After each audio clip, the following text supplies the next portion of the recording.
Bueno, buenas tardes para todos. En la clase de hoy, previo a comenzar lo que yo les comentaba que son los modelos de crecimiento económico endógeno, voy a mostrarles en la clase, en la clase de hoy dos modelos súper sencillos que son como abrebocas de lo que viene más adelante en términos de los modelos de dos sectores que están basados, bien sea, como les decía en la primera clase, en familias de modelos cuya fuente de crecimiento es la acumulación de capital humano, o los otros modelos que vamos a ver, que es lo de Argyon y Howitt, Romer y difusión tecnológica endógena, que son modelos con sectores de investigación y desarrollo. Entonces, hoy vamos a ver como versiones muy sencillas de esos dos tipos de modelos para luego ver los modelos más, digamos, más originales, más completos y más desarrollados y entrar a fondo en esos dos temas. Voy a comenzar un poco al revés. Voy a comenzar De aquí en adelante lo que vamos a ver son modelos con dos sectores, en donde hay dos sectores, no solo el sector de producción del bien final como hemos visto hasta ahora, sino modelos con dos sectores en el sentido de que hay otro factor un sector, digamos, u otro sector que es el sector de educación o sectores de investigación y desarrollo que hay que modelar explícitamente y hay que ver cómo interactúan con la producción del bien final para producir crecimiento económico endógeno. Entonces voy a comenzar con un modelo de dos sectores de investigación y desarrollo.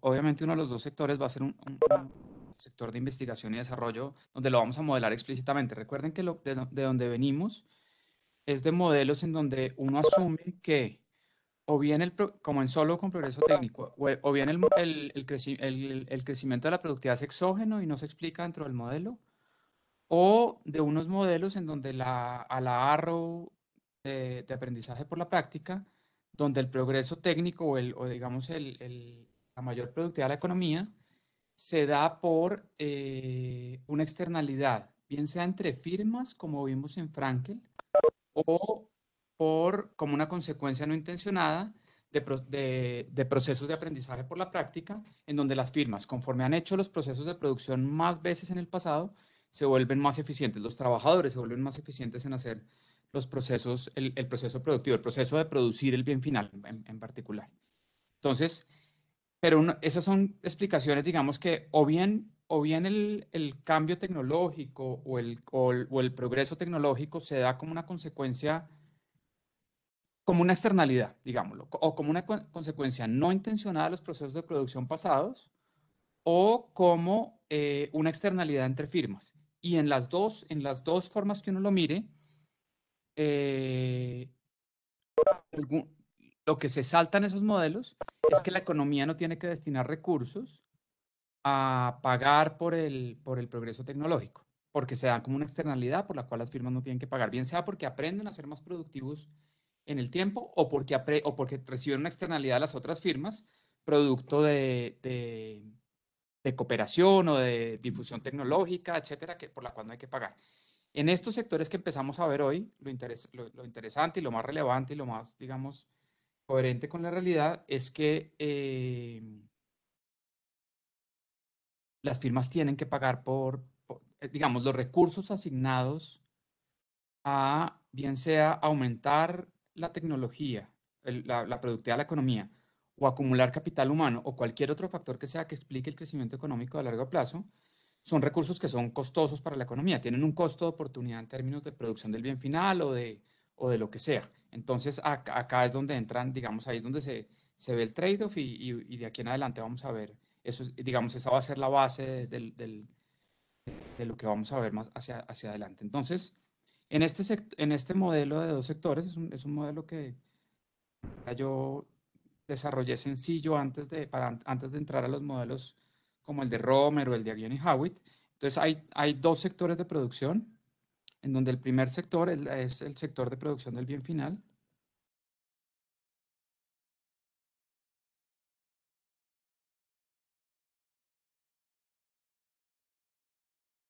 Y esa tecnología de producción del bien final, vamos a asumir que la tecnología de producción del bien final combina de nuevo capital y trabajo para producir el bien final de la forma más sencilla posible. Pero va a haber digamos, un cambio que vamos a ver acá y en Luca, en el modelo que vamos a ver hoy, en donde vamos a asumir que no todos digamos, uno, de alguna manera, para incorporar el costo de oportunidad para la economía, de invertir recursos físicos o humanos en el sector de investigación y desarrollo o en la formación de capital humano, uno tiene que meter un costo de oportunidad dentro de la función de producción o de alguna otra manera. Entonces, acá lo que vamos a asumir es que el producto final se produce a partir de la combinación de capital físico y trabajo, pero no todo el trabajo de la economía, aquí va a estar el quid del asunto, no todo el trabajo de la economía se utiliza para producir el bien final. Hay una parte del trabajo, ya lo van a ver claramente, que se utiliza para el sector de investigación y desarrollo. Es decir, el sector de investigación y desarrollo, de creación de nuevas ideas, creación de nuevas tecnologías, aumentos de productividad, como quieran verlo, requiere de asignación de recursos, en este caso trabajo, para crear aumentos, para generar aumentos de productividad. Entonces acá, AT, A sub T, bueno, no voy a nombrar las variables que son obvias, que es el capital y el trabajo, pero A sub T es el nivel de conocimiento o productividad de la economía, productividad de los trabajadores. Si tienen preguntas, por favor, sin ningún problema. Nivel de productividad de los trabajadores,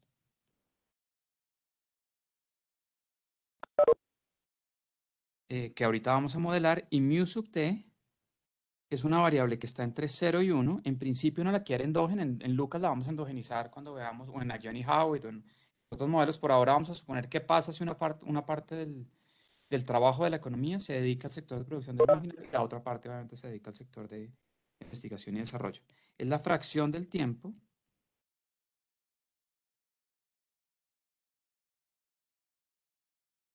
que los agentes, que los trabajadores dedican a la producción del bien final.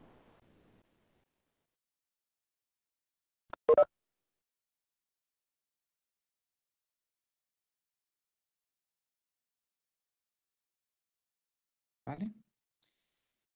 Entonces acá lo que uno tiene en esto que voy a señalar en rojo es una medida de los trabajadores efectivos, pero ya teniendo en cuenta que no todos los trabajadores de la economía se dedican a producir el bien final, sino solo una fracción mu, que puede ser 30%, 70%, lo que uno quiera. Eso debería ser en principio una variable endógena. Uno podría endogenizarla dentro de este modelo o hacer una versión que endogeniza, digamos, esa variable de control. ¿Qué fracción del tiempo los agentes dedican a producir el bien final y qué fracción del tiempo dedican al sector de investigación y desarrollo? Ya les doy como unas claves de cómo se haría eso en un modelo con optimización dinámica sin hacerlo en este caso, luego lo hacemos en los otros modelos.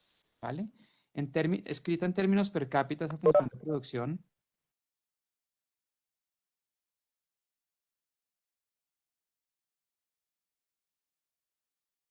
que es la que nos interesa realmente, nosotros nos interesa saber a qué tasa crece el producto per cápita de la economía. Entonces vamos a dividir, como esa función de producción, como ya le pusimos una forma funcional esa función es homogénea de grado 1 en el capital y el trabajo. Entonces, si dividimos ambos lados por LT, nos quedamos entonces con el producto por trabajador, el producto per cápita de la economía, que es una función del capital por trabajador por AT mu T. Ese es el producto por trabajador de la economía. Y ese es el sector de producción del bien final. El segundo sector de la economía, si hay preguntas, tienen, porfa, que voy de largo. En el segundo sector de la economía, que es el sector de investigación y desarrollo, vamos Daniel, adelante. ahí la tecnología solo está multiplicada por el MUTE, que es la fracción del tiempo que los trabajadores dedican a tecnología, o AT es una función que depende de MUTE. Pues no No, parece, pero quiero entonces estar fíjense, seguro. venga, aclaramos eso. Entonces, mu TLT es el número de trabajadores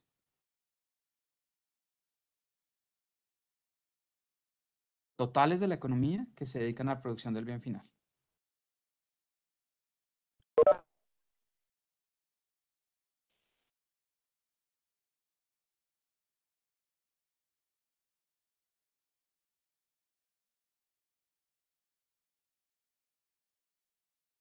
que se dedican a la producción del bien final.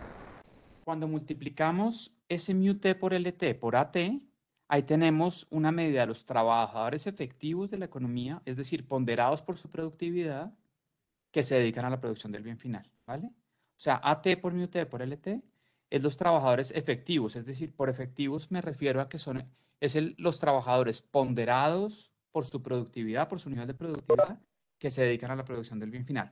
Y ahí para responder más puntualmente a su pregunta, obviamente, el resto de la fracción de trabajadores, es decir, 1 menos μT, tiene que estar dedicado al otro sector, que es lo que ya vamos a ver, ¿vale?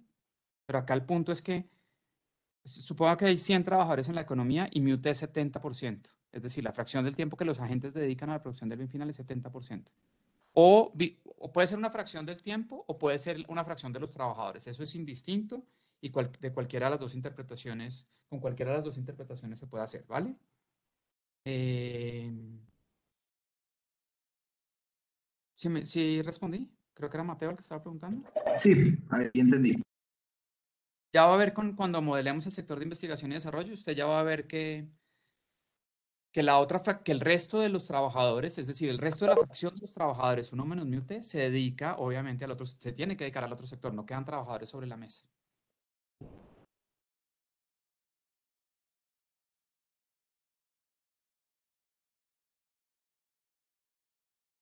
Bueno, entonces vamos a suponer que este sector aumenta la productividad, un sector de investigación y desarrollo, que aumenta la productividad de la economía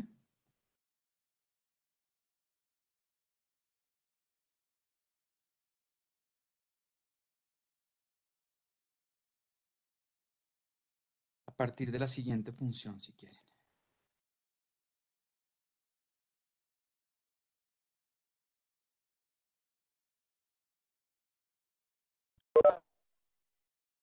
Entonces acá uno tiene que, en estos modelos de dos sectores, uno lo que tiene al final del día es otra función de producción de otra cosa, o de capital humano, o de nuevas ideas, o de nuevo conocimiento, o de mayor productividad, algo, ¿vale?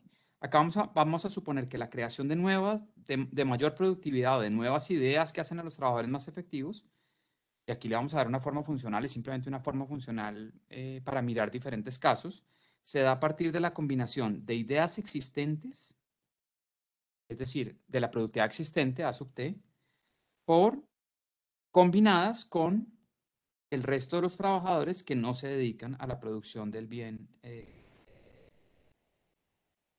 ¿Vale? Entonces, AT es el nivel de productividad existente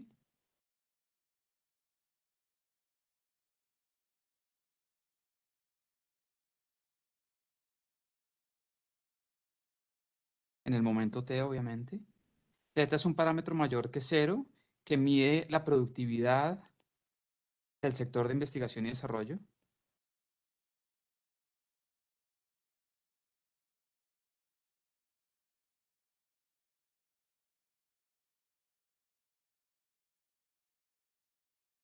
Investigación y desarrollo. Phi es un parámetro que está entre 0 y 1 y lambda también es un parámetro que está entre 0 y 1. Fíjense que por ahora yo no estoy descartando que phi más lambda sea igual a 1. Puede ser. Vamos a ver ese caso cuando hagamos los tres casos que se derivan de este modelo. Y phi mide la elasticidad, en particular mide la elasticidad de las ideas existentes, de las ideas o la productividad existente en la producción de nuevas ideas.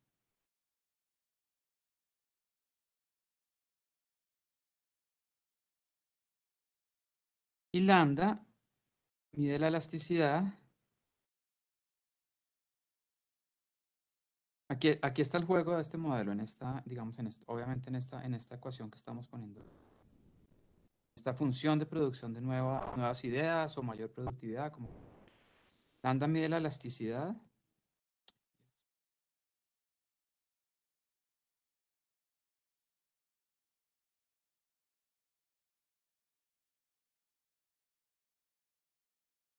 de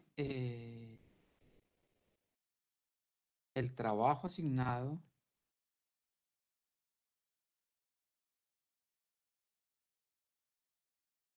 sector de investigación y desarrollo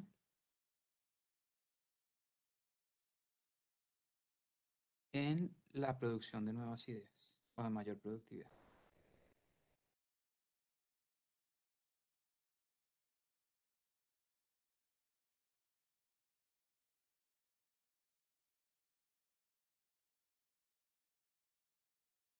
Acá también deberíamos escribir mayor. Tengámonos un segundo acá. Fíjense que uno lo que está haciendo, como cuando dice la función de producción es YT es igual a KT a la alfa, LT a la 1 menos alfa, uno está asumiendo una forma funcional de cómo se combinan dos factores de producción para producir un bien final Y, ¿vale? Acá estamos haciendo lo mismo, acá lo que estamos diciendo es cómo la economía genera mayor productividad, es decir, cómo hace que aumente el parámetro tecnológico a partir de la combinación de dos factores, que son las ideas o la productividad ya existente y el trabajo que se asigna al sector de investigación y desarrollo. Entonces, eso nos falta ponerlo acá. 1 menos mu t es una fracción, de nuevo, que está entre 0 y 1, es la fracción del tiempo Y una o pregunta. fracción de los trabajadores, cualquiera de los dos. Lo pusimos arriba. Fracción del tiempo de los trabajadores.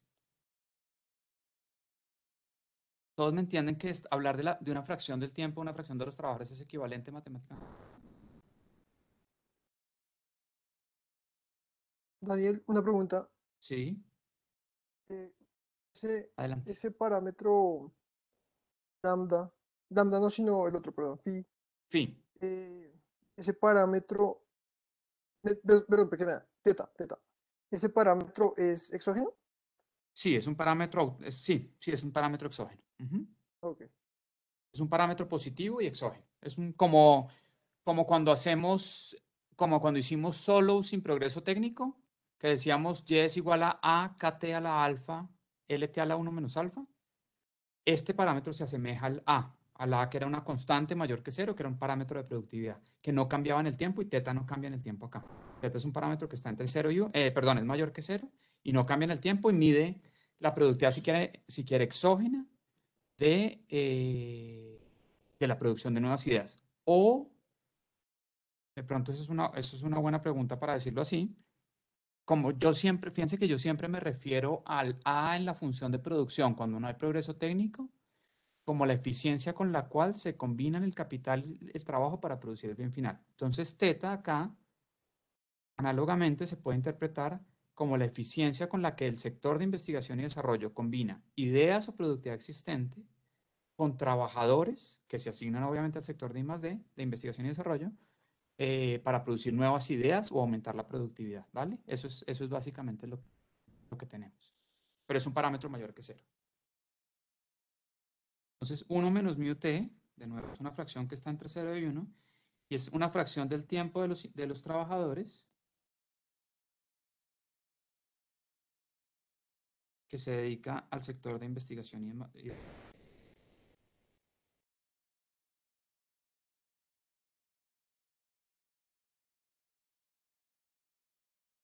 y obviamente, pues vamos a hacer de pronto un poquito redundantes, 1 menos mu t por LT es el número de trabajadores, como lo pusimos acá, el número de trabajadores que se dedican al sector de I+D.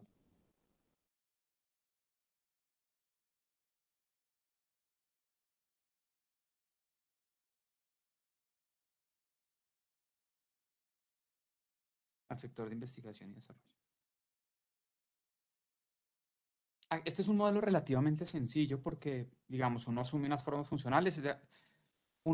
Los economistas tendemos a llamar estos modelos así donde uno plantea unas ecuaciones sencillas, deriva unas cosas también muy sencillas, modelos de alguna manera estilizados en el sentido de que no hay procesos de optimización para decir qué fracción del tiempo se dedica a un sector o a otro, se hacen unos supuestos obviamente que tienen, no, unos supuestos no, unas cosas que uno sabe que ocurren en el estado estacionario en un modelo que eventualmente incorpora procesos de optimización dinámica, pero que en un modelo estilizado uno sabe que eso va a pasar, entonces lo asume sin preocuparse cuánto va a ser esa fracción del tiempo que dedican los al sector de I+D, en el estado estacionario obviamente, uno simplemente asume que eso va a ser constante en el largo plazo, ¿vale? Y con eso trabaja. Ya cuando hagamos los otros modelos, pues vamos a derivar cuáles son esas fracciones óptimas, etc. En un proceso que fíjense cómo plantearían ustedes, ¿quién me dice ¿cómo plantearían ustedes un modelo, tal cual está acá, un modelo con optimización de la fracción del tiempo que los agentes dedican al sector de investigación y desarrollo? ¿Cómo lo plantearían ustedes?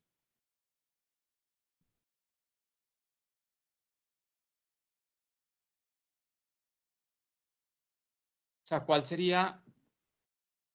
Se me fue algo. Rescate. ¿Cómo lo plantearían ustedes? Piensen en Ramsey, donde hay un proceso de optimización dinámica en cuánto se consume y cuánto se ahorra. Acá, ¿en qué dimensiones uno puede plantear un proceso de optimización dinámica, de optimización en el tiempo en cuanto a las decisiones de trabajo en un sector o en otro?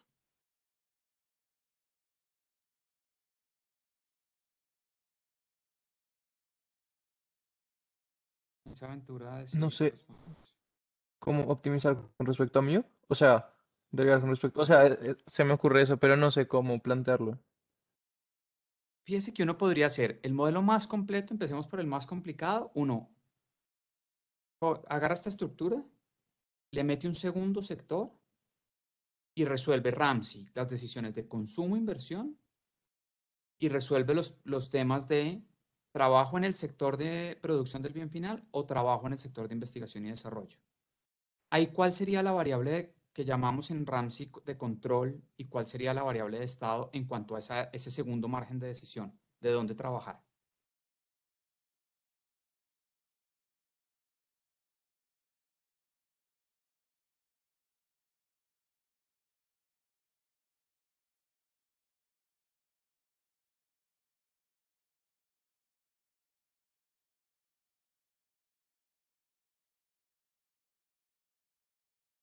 ¿Cuál sería la variable sobre la cual toman decisiones los trabajadores de esta economía?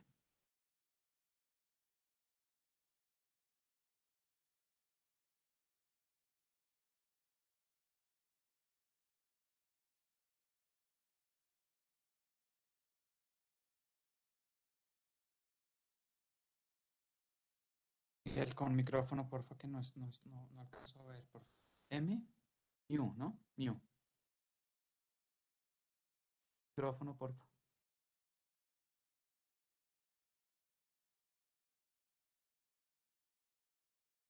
Y pues ellos escogerían cómo distribuyen su tiempo, que sería mío a la larga, ¿no? Esa sería entonces la variable de control. ¿Y cuál sería la variable de estado? Es decir, la variable afectada por esa decisión. ¿Sería K o sería otra? Yo creo que A, ¿no? Sería A. Entonces, fíjense que uno plantearía un proceso en donde puede cerrar un canal de decisión diciendo los agentes ahorran la fracción constante S de su ingreso y cierra el canal o el margen de decisión entre consumo e inversión. O lo deja abierto y hace Ramsey con las decisiones sobre CT y KT más 1. Cualquiera de las dos. El otro margen de decisión que es el que nos interesa, es el que va a aparecer, por ejemplo, en Lucas o en otro tipo de modelos, es decir, los agentes escogen MUT, qué fracción del tiempo trabajan hoy, y eso tiene un beneficio. Ahí el trade-off, fíjense, quiero que lo vean porque aquí este modelo en particular no lo vamos a resolver como un modelo de optimización dinámica, vamos a resolverlo digamos, asumiendo unas cosas que pasan en el estado estacionario y por eso es tan sencillo. Fíjense que acá los agentes dedican, cuando aumentan mu, tienen un beneficio que es que producen más bien final. Y eso les puede generar más consumo. Eso obviamente va a estar atado a las decisiones de consumo, pero si los agentes consumen una fracción 1 menos S de su ingreso, pues eso les genera utilidad, ¿vale? Y la variable que se afecta por esa decisión de mu, perdón, retiro lo dicho, escogen mu y si aumentan mu, aumentan la fracción del tiempo que dedican a producir el bien final, pero disminuyen ¿qué?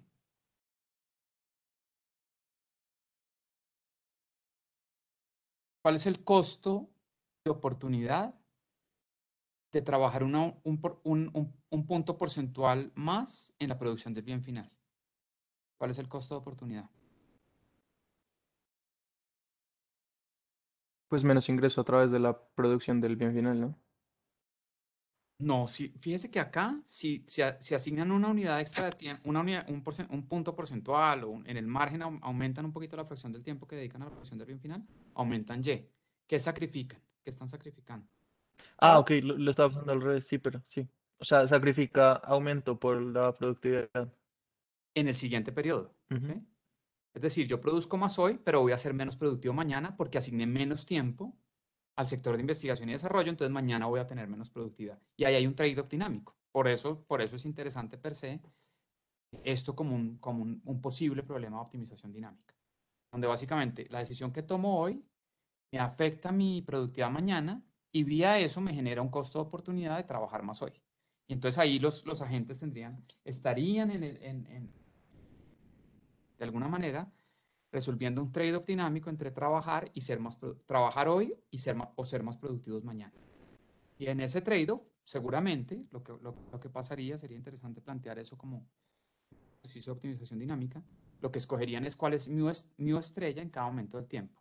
Nosotros lo único que, ahorita vamos a asumir eso, obviamente, nosotros lo único que sabemos es que en el estado estacionario, ahorita les introduzco otro concepto que, digamos, que ocurre, además del concepto de estado estacionario, entra otro concepto cuando hay modelos de dos sectores, que es de crecimiento balanceado, que es básicamente que no hay transferencia de factores de producción entre sectores de la economía. O en otras palabras, la variable mu, la fracción del tiempo que los agentes dedican a la producción del bien final, y obviamente uno menos mu, que es la fracción de tiempo que dedican al sector de investigación y desarrollo, van a ser constantes en el estado estacionario, ¿vale? Ser constantes. Y eso lo vamos a utilizar ahorita sin resolver, este es el punto de toda esta digresión que les estoy haciendo, sin resolver cuánto es el mu óptimo en cada momento del tiempo, ni cuánto es el mu de estado estacionario. Eso se podría potencialmente hacer, ¿vale? Entonces ya tenemos la modelación de los dos sectores de producción y quiero que vean, vuelvo a este punto, acá estamos asumiendo una forma funcional de la generación de mayor productividad de la economía o nuevas ideas de producción o la eficiencia o una función que nos dice cómo se produce mayor eficiencia de los trabajadores que combinado con el capital produce mayor. Y esta simplemente es una forma funcional. Uno podría asumir otras formas funcionales más complicadas, más sencillas, lo que quiera. Lo interesante de esta, vamos a ver, es que se derivan tres casos. Y es importante por eso. Fíjense una cosa que va a pasar, que va a surgir cuando hallemos la solución a este modelo. Fíjense que estamos asumiendo que la cantidad total de trabajadores que se dedican a la producción del bien final aumenta el parámetro tecnológico. Entonces acá van a ver que nos aparecen, y este modelo me sirve a mí para aclarar la diferencia entre efectos de escala puros e impuros de lo que hablábamos la vez pasada. Acá va a pasar que nos van a aparecer esos efectos de escala. Y nos van a aparecer precisamente porque estamos asumiendo que el tamaño, el número de trabajadores de la economía afecta positivamente la productividad. Que es, digamos, hay dos formas de ver los aumentos de productividad de la economía. De generación de nuevas ideas, de aumentos en productividad. Las tres cosas son, digamos, intercambiables. Ustedes saben que ustedes se han dado cuenta que yo uso esos términos, los intercambios sin mayor problema, porque en el fondo son la misma cosa. Y hay dos formas de verlo. Uno es procesos de prueba y error. Básicamente, entre más gente haya ensayando, mejorar la productividad, mayores van a ser los aumentos en productividad. Esa es como una escuela de pensamiento sobre los aumentos en productividad y es relevante para algunos sectores o para algunas épocas de la historia de la humanidad. Por ejemplo, cuando uno piensa que digamos, épocas muy tempranas de la historia de la humanidad, en la época de los cazadores, etcétera, no había aumentos en productividad. Sí los había, la rueda, el fuego, todos los avances en agricultura, de cómo obtener mayores cosechas a partir de sembrar las cosas diferente o en las laderas cómo sembrar las cosas, eso que le explicaban en el colegio. Estaba viendo historia de la colonia, perdón, antes de de la colonización. De alguna manera, ese tipo de innovaciones tecnológicas no era que unos científicos de esa época se sentaban en un laboratorio y decían cómo vamos a inventarnos la rueda, o cómo vamos a inventarnos el fuego, o cómo vamos a sacar más cosecha de maíz, de hacer las cosas así o así. Era como unos, textualmente, como un prueba y error a partir de los procesos a partir de los cuales lograban aumentos en la productividad, porque se iban dando cuenta que a partir de combinar ciertas cosas o de hacer las cosas de cierta manera, lograban aumentos en la productividad. Ustedes, para uno es como, suena como, como minimizado el tema, pero haberse inventado la rueda, pues tuvo que haber generado unos aumentos en productividad en el transporte de alimentos, materiales para construir eh, viviendas, las viviendas que en ese momento había, obviamente. Y eso no fue una cosa que surgió a partir, digamos, de sectores de investigación y desarrollo como hoy los conocemos, que son científicos explícitamente dedicados a decir cómo desarrollo esta nueva vacuna o cómo desarrollo este nuevo chip para carros, para hacerlos más eficientes en el consumo de combustibles, o etcétera, etcétera. Son procesos muy distintos y las dos cosas son válidas. Entonces depende uno. Entonces, seguramente en la segunda versión de los aumentos en productividad, es decir, en la versión en la cual hay unos científicos con muchísimo capital humano dedicados explícitamente a aumentar la productividad de la economía, lo que vale es el capital humano y la fracción del tiempo del capital humano que se dedican a producir. Acá en este modelo, digamos, un modelo en el cual se va mucho más se va mucho más a la idea de prueba y error o de ensayos, etcétera, que aumentan la productividad. Y ahí sí es válida la idea eh, de que a mayor, a mayor número de personas tratando un proceso, mayor es la probabilidad de obtener un avance tecnológico. Es decir, seguramente no era lo mismo tener 10 personas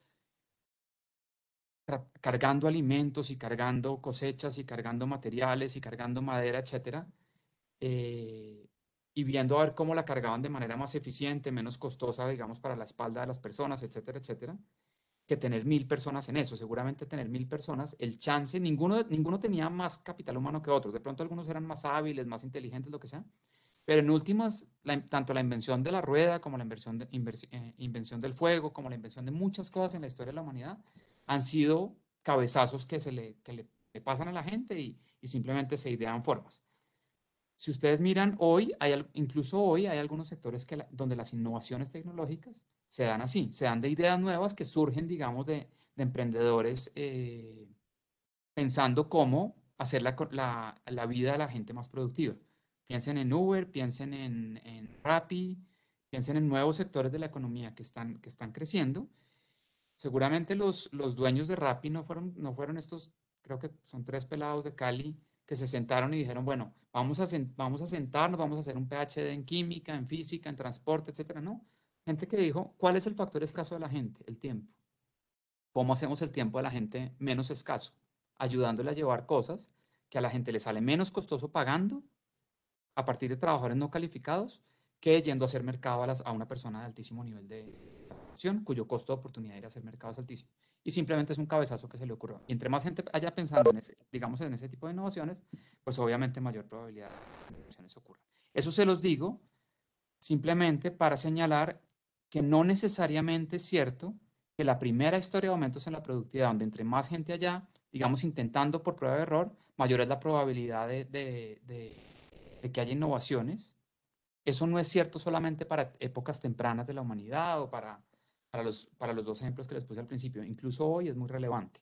Hay otros sectores, se da cuenta que el proceso de investigación y los procesos de generación de nuevas ideas sí son procesos basados, digamos, en cómo uno conoce los sectores de investigación y desarrollo, que es básicamente científicos en un laboratorio o en una universidad, pensando cómo y trabajando y trabajando hasta que sacan, digamos, o una nueva vacuna, o un nuevo chip, o un nuevo procesador, o un motor más eficiente para los aviones, lo que sea que estemos pensando. Entonces, las dos ideas son relevantes dependiendo de qué quiere explicar uno. Una es más relevante que el sector que uno quiere explicar, ¿vale? ¿Hasta ahí tienen alguna pregunta, alguna inquietud? Bueno, entonces fíjense acá que como lambda es menor que 1, lambda menor que 1, implica que hay rendimientos marginales decrecientes.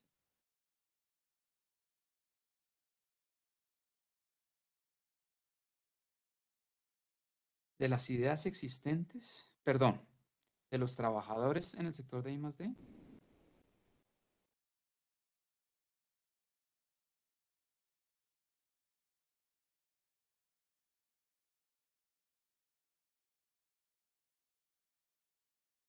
En la generación de nuevas ideas.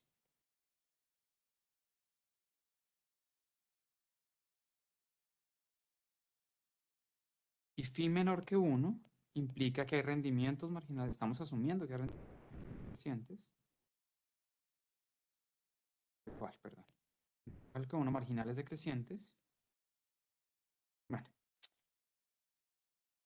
dejémoslo menor que. Después vemos el caso donde puede ser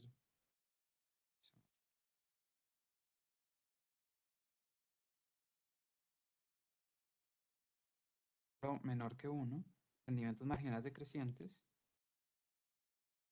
de las ideas existentes, las ideas o la productividad existente, en la generación de nuevas ideas.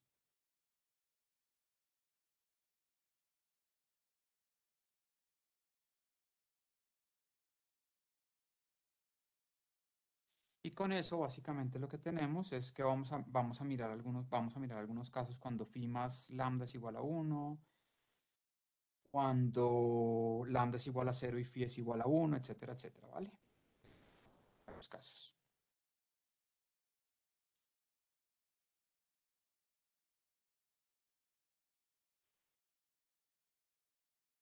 Entonces, llamemos esto la ecuación, a ver, pongamos esto, ya. Esta la 2, esta la 3. De la ecuación 1,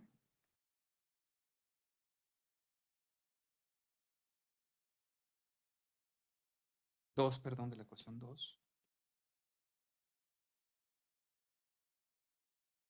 tenemos que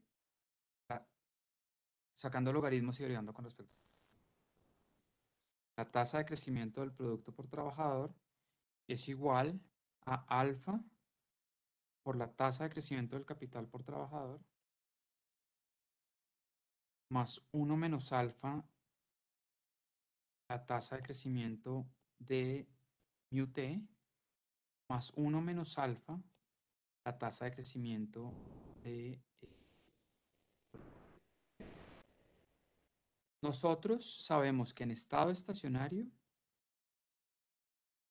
o sea, ya nos saltamos al estado estacionario, que ese va a ser el foco de atención, no sabemos, digamos, no estamos evaluando cómo es la transición, cómo cambia mu en el tiempo, etcétera, etcétera, que sería si planteáramos un proceso de optimización dinámica en donde, en donde la variable de control sería mu, la variable de estado sería at. Vamos a simplemente a saltar de una vez al estado estacionario y nos saltamos todos esos pasos de optimización dinámica que son interesantes de hacer per se, pero vamos a saltárnoslo porque esta es una versión sencilla del modelo. Nosotros sabemos dos cosas, que en estado estacionario, primero, la fracción del tiempo que los agentes dedican a la producción del bien final no está cambiando. O sea, mu t es igual a mu estrella constante en estado estacionario. ¿Vale? Y segundo, sabemos que todas las variables per cápita crecen a la misma tasa en estado estacionario. En estado estacionario sabemos que, bueno, perdón, esto es en estado estacionario. Lo segundo que sabemos entonces es que todas las variables per cápita en estado estacionario crecen a la misma tasa y con esto lo que tenemos entonces es que la tasa de crecimiento en estado estacionario del producto per cápita es igual a la tasa de crecimiento del capital per cápita en estado estacionario. ¿Listo? No sabemos cuánto es todavía, pero eso es lo que vamos a averiguar, pero sabemos que van a ser iguales. Es decir, hallando una de las dos. Ecuación 4. Entonces, reemplazando estas dos cosas que sabemos que ocurren en el estado estacionario, en la ecuación 4, reemplazando, si quieren, los puntos 1 y 2, 4, lo siguiente, que yt punto sobre yt va a ser igual a at punto. Fíjense que haciendo yt punto sobre yt igual a k punto sobre k, llamen eso y punto sobre y, queda a la izquierda 1 menos alfa por y punto sobre y y a la derecha 1 menos alfa por a punto sobre a. Luego y punto sobre y es igual a punto sobre a en estado estacionario. Esto pasa en estado estacionario. ¿Tienen alguna pregunta hasta acá? Yo tengo una, Daniel. ¿Por qué asumimos a priori que existe estado estacionario en este modelo para resolver? Digamos que el hecho de que exista un estado estacionario no es una conclusión que se debería a partir de la solución del modelo, en vez de solucionarlo a partir de la presunción de que existe un estado estacionario. No, vale, vale. Es una pregunta válida. Si uno, digamos, uno tiene que mostrar que hay un estado estable, un estado estacionario, en donde pasan las cosas que yo les estoy diciendo que pasan, ¿vale? A partir de un proceso de optimización dinámica donde los agentes escogen endógenamente cuánto consumen y cuánto ahorran y cuánta fracción del tiempo dedican a la producción del bien final y cuánto asignan a el sector de I más D. Tiene que, digamos, hacer el diagrama de fase, mostrar que hay una convergencia hacia el estado estacionario y hacer toda una cosa matemática para mostrar que eso pasa, ¿vale? Yo acá, como esta es una versión sencilla, eso pasa, si uno resuelve este modelo, digamos una versión de este modelo, tiene todos los supuestos que uno necesita para que esta economía converja a un estado estacionario. Pero me estoy saltando esos pasos a propósito para hacer una versión sencilla del modelo. Es decir, de alguna manera yo puedo probar que el supuesto de que existe un estado estacionario es válido, pero implicaría un proceso matemático bastante largo y avanzado, ¿vale? Les estoy mostrando simplemente una versión que ya toma como dado que eso pasa, y se puede probar que pasa, y pregunta entonces cuál va a ser la tasa de crecimiento del producto per cápita en estado estacionario, que es la que nos interesa, ¿vale? Esa es la respuesta. ¿Listo? Entonces, Daniel, una pregunta. ¿eh? ¿Cuál era la ecuación 4? Es que me perdí en la numeración, qué pena. Mira esta. Ah, ok, gracias. Es que yo viendo los números. Entonces, fíjate que al asumir que mu punto sobre mu en estado estacionario es 0 y k punto sobre k igual a y punto sobre y en estado estacionario, tú reemplazas esas dos cosas en 4 y obtienes esto, que la tasa de crecimiento del producto per cápita en estado estacionario va a ser igual a la tasa de crecimiento de la producción. ¿Listo? Entonces, ya sabiendo eso, con la pregunta de Mateo en mente, que es, bueno, ¿cómo sabemos que existe estado estacionario? ¿Esto es un salto al vacío o se puede probar? La respuesta es se puede probar, no es un salto al vacío, esto se puede probar y todas las características de estas ecuaciones, estas dos o tres ecuaciones que tenemos al principio, dan porque uno está asumiendo todas las cosas que necesita asumir para que estado estacionario. Y se puede probar, digamos, matemáticamente existe y que es único, etcétera, y que la economía converge allá, converge. Sabiendo esto, entonces nosotros nos tenemos que enfocar en la ecuación que describe la evolución de A punto sobre A. Entonces nosotros recuerden que de la ecuación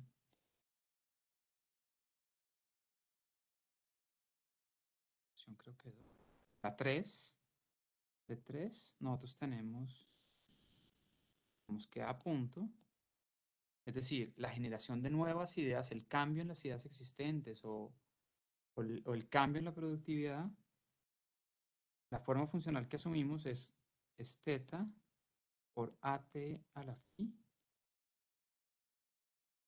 por 1 menos mu t, t a la lambda. Acuérdense que eso es lo que vamos a asumir. Podemos dividir ambos lados por AT. Nos queda que la tasa de crecimiento de la productividad de esta economía es θ por AT a la phi menos 1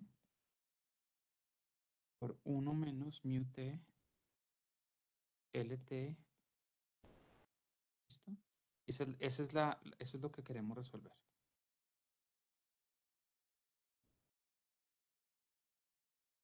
Y acá hacemos aquí llamamos o echamos mano de otra cosa que sabemos que pasará en el estado estacionario, y es que el cambio en la productividad, el crecimiento económico en el estado estacionario es constante.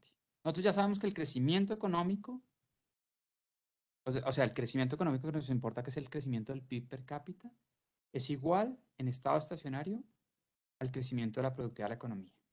Y en estado estacionario, nosotros sabemos que esto es constante.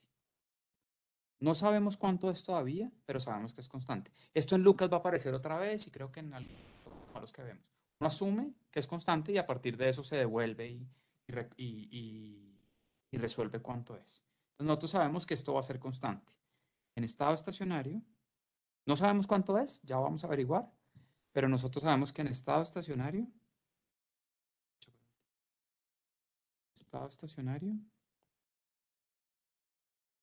G de A es A punto sobre A, es constante. No sabemos cuánto es de nuevo.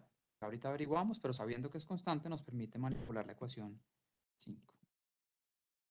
Entonces de 5, en estado estacionario nosotros sabemos que G de A, la tasa de crecimiento de la economía y del Producto Per cápita en estado estacionario, es igual a teta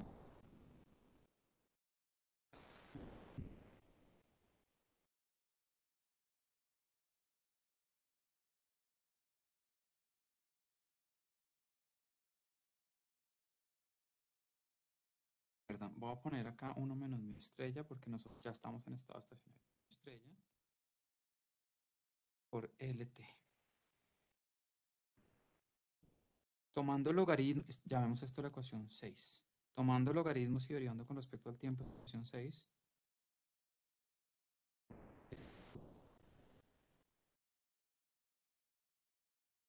Y derivando con respecto al tiempo, la ecuación 6, lo que obtenemos es que 0, es decir, la derivada del logaritmo de una constante con respecto al tiempo es igual a 0, igual a phi menos 1, A punto sobre A,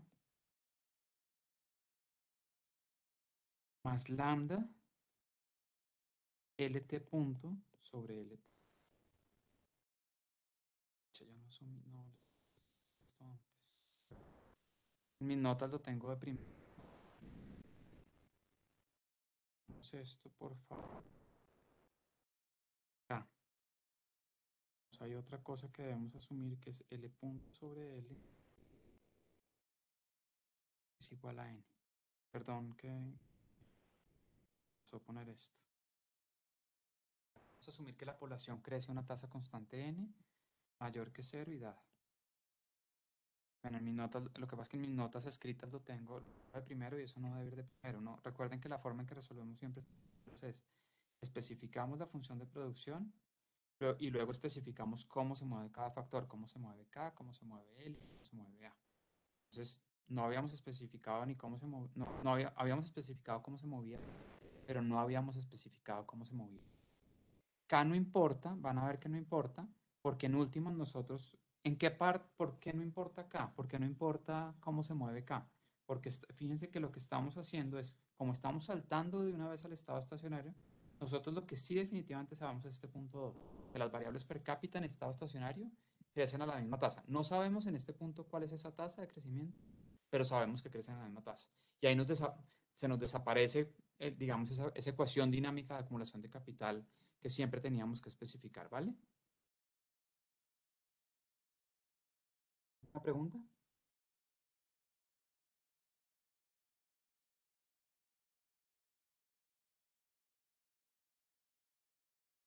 Bueno, entonces fíjense que A punto sobre A,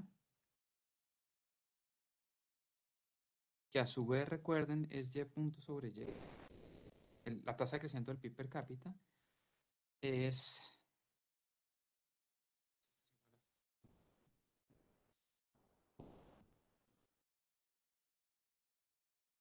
lambda en N. Entonces, esto lo que damos es que la tasa de crecimiento de la economía en este modelo es lambda por N, y es una tasa de crecimiento positiva porque estamos asumiendo que lambda es un parámetro positivo, N es un parámetro positivo y es algo que está entre 0 y 1, ¿vale? Entonces, fíjense que esta es la tasa de crecimiento de la economía en la versión genérica del modelo. Y acá nos aparece digamos, unas hipótesis testeables. La economía crece más rápido. Recuerden que lambda, devolvámonos a la ecuación 3. Lambda es digamos, la elasticidad, acá está escrito, la elasticidad del trabajo asignado al sector de en la producción de nuevas ideas. Es decir, qué tanto reacciona a la generación de nuevas ideas cuando aumenta el número de trabajadores asignados al sector de I+D. Eso no lo mide lambda, esa elasticidad. Un aumento de 1% en los trabajadores asignados al sector de investigación y desarrollo, ¿en cuánto por ciento aumenta la generación de nuevas ideas? Entonces, entre más alto sea lambda, no voy a escribir esas cosas. Fíjense que entre más alto sea lambda, más alto es el crecimiento económico. Entre más grande sea phi, que recuerden que es la elasticidad de las ideas existentes, de la generación de nuevas ideas en la generación la elasticidad de la generación de nuevas ideas ante cambios en las ideas existentes, también aumenta el crecimiento económico. El phi sea más alto, fíjense que como es un signo negativo, más alto es y punto sobre y. Y nos aparece un efecto de escala impuro. Fíjense que tanto mayor sea n, más grande va a ser la tasa de crecimiento económico en el estado estacionario. Y este es un efecto de escala impuro.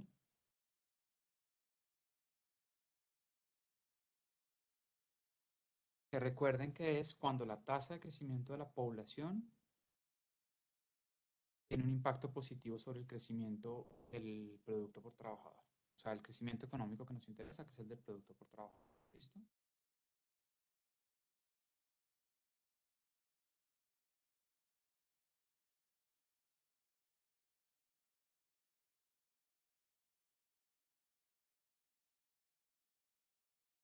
Entonces, fíjense los tres casos que se pueden dar. Vamos a poner, hay tres casos. Pueden pasar. Uno, el caso 1.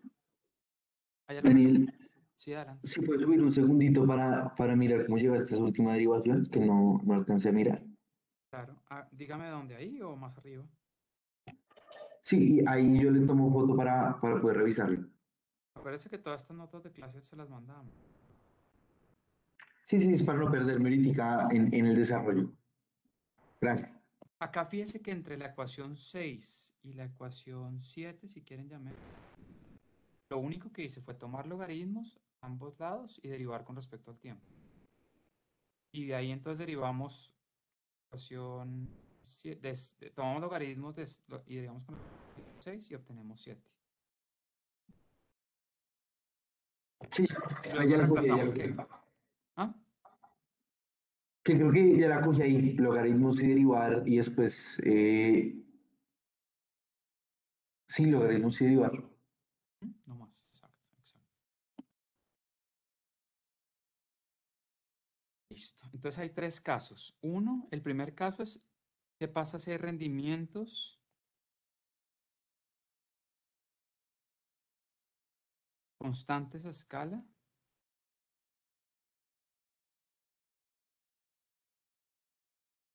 del sector de I+D,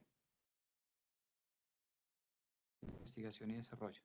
Fíjense que genéricamente nosotros no asumimos que hay rendimientos constantes a escala. Yo acá esta ecuación 3, la ecuación 3 acá, yo en ningún momento asumí que phi más lambda fuera igual a 1. Eso sería asumir rendimientos constantes a escala. Pero lo dejamos abierto. Phi, estamos diciendo que phi está entre 0 y 1 y lambda está entre 0 y 1. Pero eso no necesariamente implica que phi más lambda es igual a 1, menor que 1 o mayor que 1. Ahí dejamos, digamos, el caso abierto para que haya rendimientos a escala constantes, decrecientes o crecientes. El caso 1 es cuando phi más lambda el caso 1 es rendimientos constantes a escala, es decir, phi más lambda igual a 1, o en otras palabras, lambda igual a 1 menos phi. Y en ese caso, entonces, la tasa de crecimiento del producto per cápita de la economía es igual a n. Y acá entonces está, bueno, no acá, sino en general en todo este modelo, estos modelos en donde aparecen, de pronto no se los había dicho la clase pasada, pero estos modelos en donde aparece la tasa de crecimiento económico de largo plazo, dependiendo positivamente de la tasa de crecimiento de la población, por por la aparición de efectos de escala, por la razón que les dije al principio de por qué no se iban a aparecer efectos de escala, puros o impuros. Ya vamos a ver un caso en el que aparece un efecto de escala puro. A estos modelos en donde pasa esto se les denomina de crecimiento semiendógenos. Semiendógenos en el sentido de que si hay un proceso endógeno de generación de nuevas ideas con un costo de oportunidad de los recursos asignados al sector de investigación y desarrollo para la generación de nuevas ideas, pero que en últimas, cuando uno lo resuelve, la tasa de crecimiento económico termina dependiendo de que haya crecimiento de la población. Fíjense que de la ecuación, llamemos hasta la ecuación 8, de esta ecuación, de la ecuación 8, si n fuera igual a 0, crecimiento económico de largo plazo sería 0.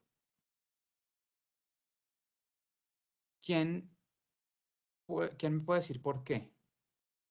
Le repito la pregunta. Si n fuera igual a 0, o sea, obviamente la respuesta tiene que hacer, obviamente lo que estoy es que en la respuesta hagan el paralelo con solo sin progreso técnico.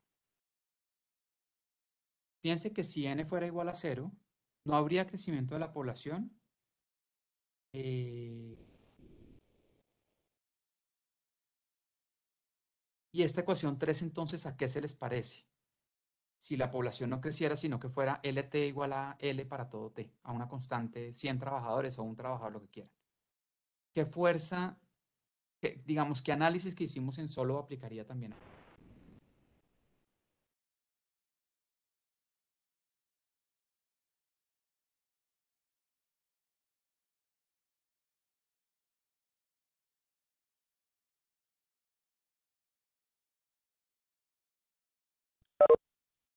Esa aventura.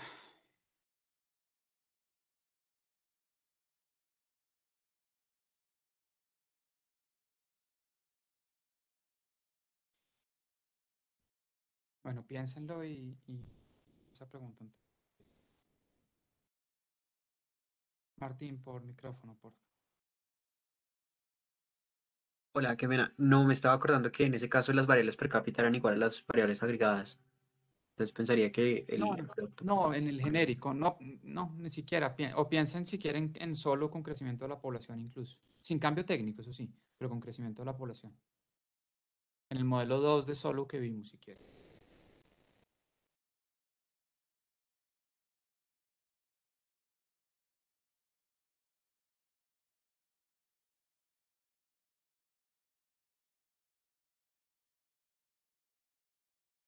Vale, entonces dejo esa pregunta abierta para que piensen. ¿Qué pasa si... ¿Cuál es la analogía entre este modelo? Cuando n es igual a 0, ¿cuál es la analogía? ¿Por qué no hay crecimiento económico de largo plazo? Es una explicación muy parecida a la de solo, pero tiene en la ecuación 3, ¿vale? Dejo esa pregunta como... Entonces, en el caso 1, tenemos un caso en el cual hay rendimientos constantes a escala en el sector de investigación y desarrollo, es decir, phi más lambda es igual a 1, con lo cual la tasa de crecimiento del producto por trabajador es igual a la tasa de crecimiento de la población. Y aquí entonces nos aparece, digamos que si no hubiese crecimiento de la población, y por eso la pregunta que les estaba haciendo, si no hubiese crecimiento de la población, si n fuera igual a 0, tendríamos crecimiento económico a plazo. Y ahí piensen en cuál es el motor que se apaga como algún motor se apagaba en solo. Eso es lo que les está. Caso 2.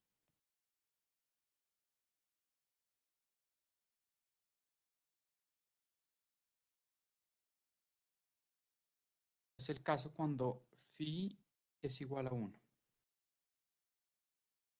Es decir, no hay retornos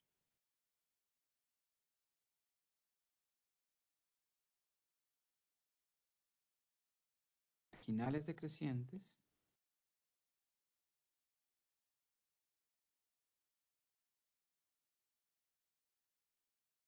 de la generación de nuevas ideas o mayor productividad.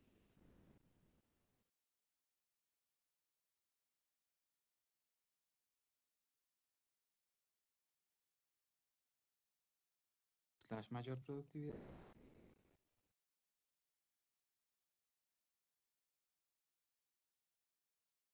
en las ideas existentes.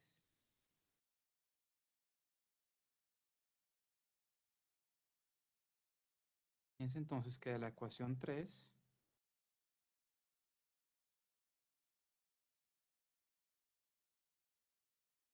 lo siguiente. Entonces sabemos que la tasa de crecimiento del producto per cápita es igual a la tasa de crecimiento de parámetros de la variable. Entonces esto se nos vuelve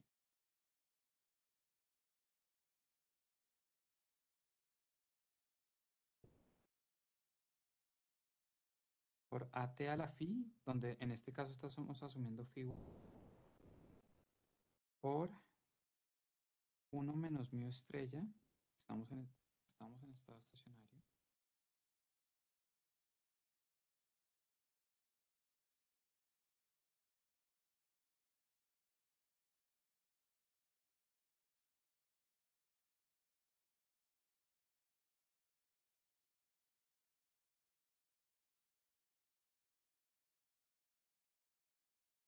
esto por A. La tasa de crecimiento económico a largo plazo es teta estrella por LT a la lambda. ¿Y aquí qué aparece entonces? ¿Qué ven acá?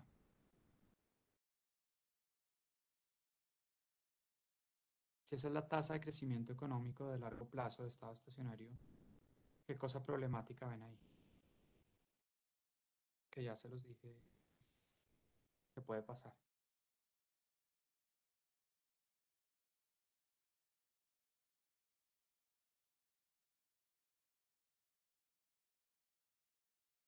¿Cómo depende el crecimiento del producto por trabajador de la población?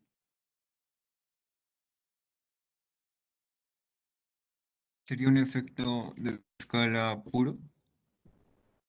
Exacto. Gracias, Sergio. Escala puro. Significa que la tasa de crecimiento del producto por trabajo, tasa de crecimiento económico,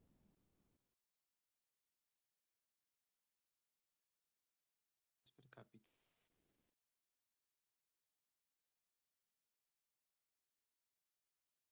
depende positivamente de los trabajadores de la economía.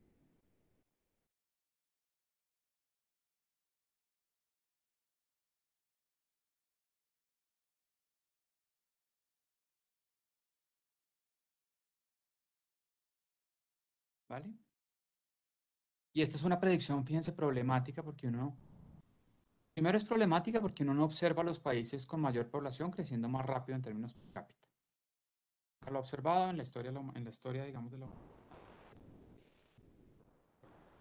Nunca se ha observado un caso en el cual los países que tienen más población crecen más rápido.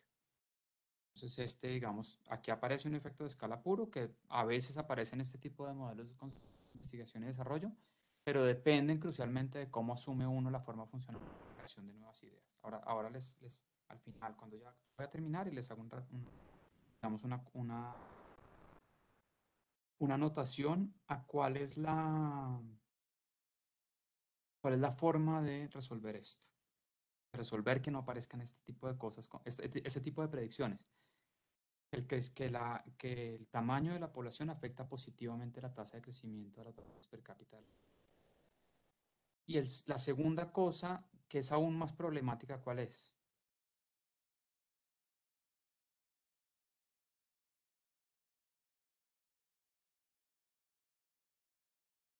Que la tasa de crecimiento es como en el tiempo.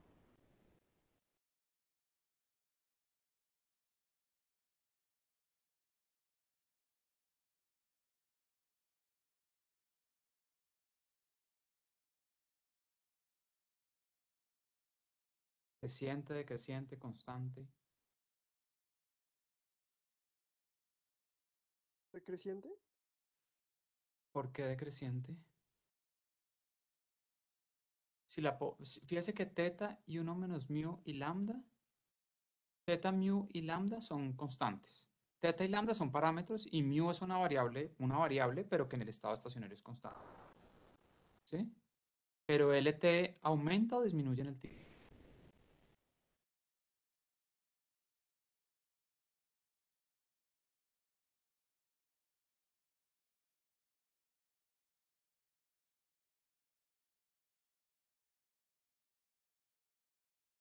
Otra pregunta que les dejo abierta entonces.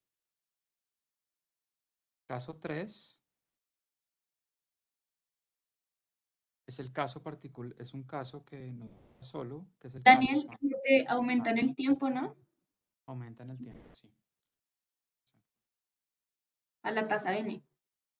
a la tasa n, exacto. Y eso es problemático porque uno no quisiera tasas de crecimiento que son explosivas en el tiempo, es decir, que aumentan de manera permanente. Recuerden la clase de hechos estilizados, uno no observa ningún país del mundo cuya tasa de crecimiento esté creciendo en el tiempo durante el largo plazo. Digamos, obviamente, si uno mira el periodo después de la Segunda Guerra Mundial, prácticamente todos los países europeos crecieron a tasas durante, no sé, 15 años, que eran cada vez más grandes, pero eso tuvo un límite. A eso no me refiero yo, eso es el tema, digamos, de los ciclos de la economía, que son naturales y hay épocas de crecimiento, menor crecimiento. Pero en el largo plazo, la tasa de crecimiento de los datos que conocemos hasta hoy de los países no es creciente en el tiempo. Medio 2% para todos los países de Europa, para Estados Unidos, para Australia, para Nueva Zelanda. Uno no observa esa tasa de crecimiento creciendo en el tiempo, que sería, digamos, encontrar sendas explosivas de la tasa de crecimiento. Ojalá fuera así, pero no es así. El tercer caso particular es cuando phi es igual a 1 y lambda es igual a 0. Fíjense que este es un caso en el cual uno puede hacer más casos, pero les estoy señalando los tres más relevantes. Acá significa que a punto, si quieren, de la ecuación 3,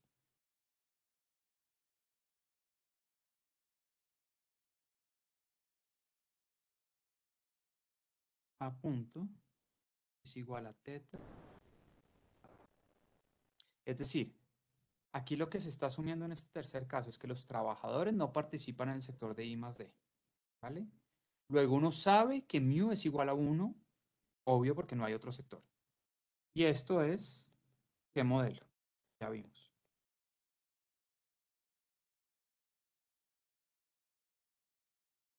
¿Qué modelo es que ya vimos?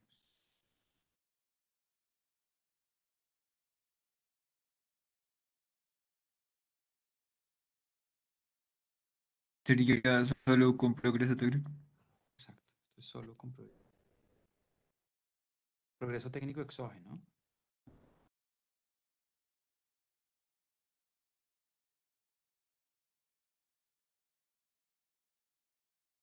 ¿Vale? Solo con progreso técnico exógeno. Esos son los tres casos relevantes. Uno puede hacer más casos, etcétera, etcétera, pero esos son los tres casos, digamos, relevantes para analizar. Un caso en el cual, digamos, el genérico es la ecuación 8 y luego vienen tres casos particulares. Si asumimos que phi más lambda es igual a 1, el segundo caso cuando phi es igual a 1, independiente de cuánto sea lambda, y el tercero cuando phi es igual a 1 y lambda es igual a 0, que es el que nos colapsa a solo con progreso técnico exógeno. Entonces, si ustedes se devuelven a las ecuaciones 1, 2 y 3 y hacen phi igual a 1 y lambda igual a 0, uno está en solo con progreso técnico exógeno. Asumiendo que la productividad aumenta de manera exógena por un parámetro dado teta, que antes en el modelo de solo con progreso técnico, acuérdense, suba, pero es notación como lo estamos llamando. Déjenme terminar con esto, ya se nos está acabando el tiempo.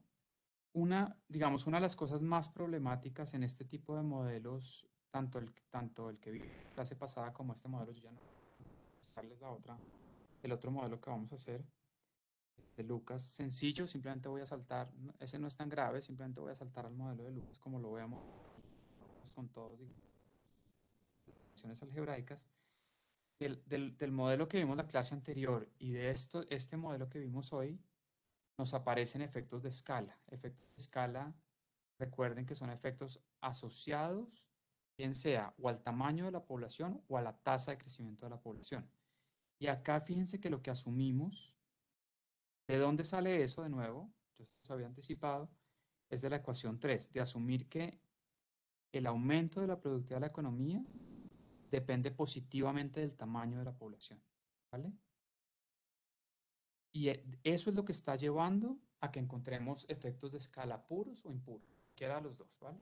Eso es lo que está llevando a que encontremos efectos de escala puros o impuros.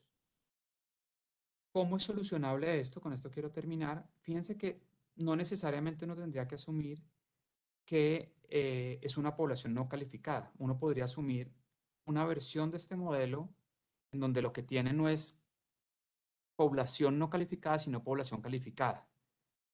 Es decir, capital humano, como vamos a ver en el modelo, que es la fuente de crecimiento económico. Tiene un capital humano en la economía y uno puede asumir, para no tener efectos de escala, que entre más grande sea el capital humano por trabajador, mayor es a punto. Entonces, es como reemplazar en la función 1 LT por una medida del capital humano de los trabajadores, ponderado por años de educación, etcétera, meterle un sector educativo, etcétera, es un poco más complicado, pero ahí lo que tendría es un efecto, y entonces encontraríamos un efecto de escala respecto al capital humano, que tiene mucho más respaldo en la evidencia empírica. Uno sí observa que los países con mayor capital humano total o mayor capital humano per cápita crecen más rápido. O sea, el mensaje que les quiero mandar acá es que esto de los efectos de escala parece muy problemático, y lo es si uno asume que sobre la población no calificada o sobre la tasa de crecimiento de la población de los trabajadores no calificados, pero es fácilmente solucionable si uno se devuelve y desde que plantea el modelo dice que la producción del bien final, tanto la producción del bien final como la producción de mayor productividad, o sea, la generación de mayor productividad de nuevas ideas, dependen no del número de trabajadores no calificados, sino en una medida de la ponderación de los trabajadores por su calificación o por su grado de educación. Y eso, de alguna manera, llevaría sí a encontrar efectos de escala, pero efectos de escala sobre la tasa de crecimiento del capital humano, no de los trabajadores no calificados. Que nos devuelve al debate digamos, es un debate mucho más de fondo y mucho más de ideas, es qué produce cambio tecnológico, qué genera nuevas ideas, qué genera innovaciones tecnológicas. Mucha gente tratando por prueba y error, por ensayos, o lo que está asociado a otros sectores, que es científicos dedicados explícitamente a generar innovaciones tecnológicas, en un laboratorio, en una universidad, etcétera, etcétera, ¿vale? Ahí uno tendría que tomar partido. ¿Qué modelo quiere escribir y para explicar qué tipo de fenómenos? Hay sectores de innovación o ciertas innovaciones que están más caracterizadas por una cantidad de gente pensando y entre más gente pensando hay, mayor es la probabilidad que haya una tecnológica. O innovaciones tecnológicas que no están basadas en ensayos o en prueba de error, sino realmente en cosas como la que hoy conocemos o como la más comúnmente conocida hoy, que son procesos, verdaderos sectores de investigación y desarrollo que hay dentro de las firmas, que son, digamos, científicos dentro de un laboratorio explícitamente buscando hacer una innovación tecnológica. Esa es como la reflexión final que les quería hacer, que a pesar de que los efectos de escala parecen muy problemáticos y en principio lo llevarían a uno a decir estos modelos no sirven porque llevan a esa predicción empírica problemática, ni la tasa de crecimiento a largo plazo del producto per cápita de las economías depende positivamente de la tasa de crecimiento de la población y menos aún del tamaño de la población. Pero de nuevo, eso se puede solucionar fácilmente planteando el modelo originalmente no con trabajadores no calificados, sino con trabajadores calificados, medida la calificación por su capital humano. Y eso sí recibiría eso sí tiene mayor respaldo empírico asumir eso. ¿Listo? ¿Hay alguna pregunta? Con esto ya termino. ¿Alguna duda o alguna hacer en este minuto?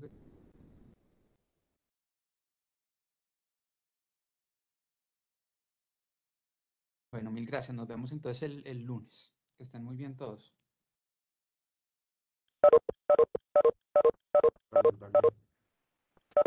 Muchas gracias. Gracias, que estén bien.